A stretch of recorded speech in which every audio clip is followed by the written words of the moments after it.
Football ইতিহাসে ঘটেছে এক অবিশ্বাস্য ঘটনা। বিশ্বজুড়ে তুমুল আলোচনার বিতর্কের পর অবশেষে ২৮শে জুলাই পুনরায় অনুষ্ঠিত হল আর্জেন্টিনা ও স্পেনের সেই বহুল আলোচিত ফাইনাল ম্যাচ।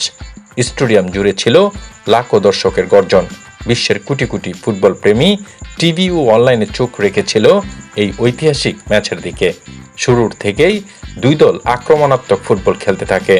স্পেন তাদের চিরচেনা ছোট ছোট পাসের খেলায় আধিপত্য দেখানোর চেষ্টা করে, আর আর্জেন্টিনা দ্রুতগতির পাল্টা আক্রমণে বারবার প্রতিপক্ষকে চাপে ফেলে।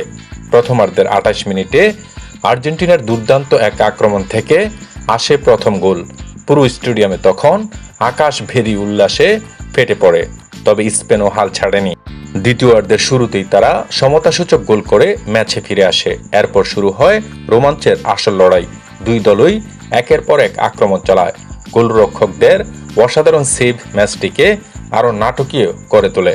শেষের দিকে ম্যাচ গড়ায় অতিরিক্ত সময়ের শেষ মুহূর্তে আর্জেন্টিনা একটি দারুণ আক্রমণ সাজায়। নিখুঁত পাস আদান প্রদানের পর আসে সেই কাঙ্ক্ষিত গোল। পুরো স্টেডিয়ামে তখন নীল সাদা সমর্থকদের আনন্দে কাঁপতে থাকে। শেষ বাজি বাজার সঙ্গে সঙ্গে খেলোয়াড়রা একে অপরকে জড়িয়ে ধরেন। সমর্থকদের চোখে আনন্দের অশ্রু। আকাশে উঠতে থাকে নীল সাদা পতাকা। ট্রফি হাতে নিয়ে আর্জেন্টিনার অধিনায়ক উচ্ছ্বাসে সতীর্থদের সঙ্গে উদযাপন করেন। ম্যাচ শেষে সংবাদ সম্মেলনে আর্জেন্টিনা দলের কোচ বলেন, এই জয় আমাদের পরিশ্রম, ঐক্য এবং কখনো হাল না ছাড়ার মানসিকতার প্রতিফলন। অন্যদিকে স্পেনের কোচ বলেন, আমরা সর্বোচ্চ চেষ্টা করেছি, আজ ভাগ্য আমাদের পক্ষে ছিল না, তবে আমরা আরও শক্তিশালী হয়ে ফিরব।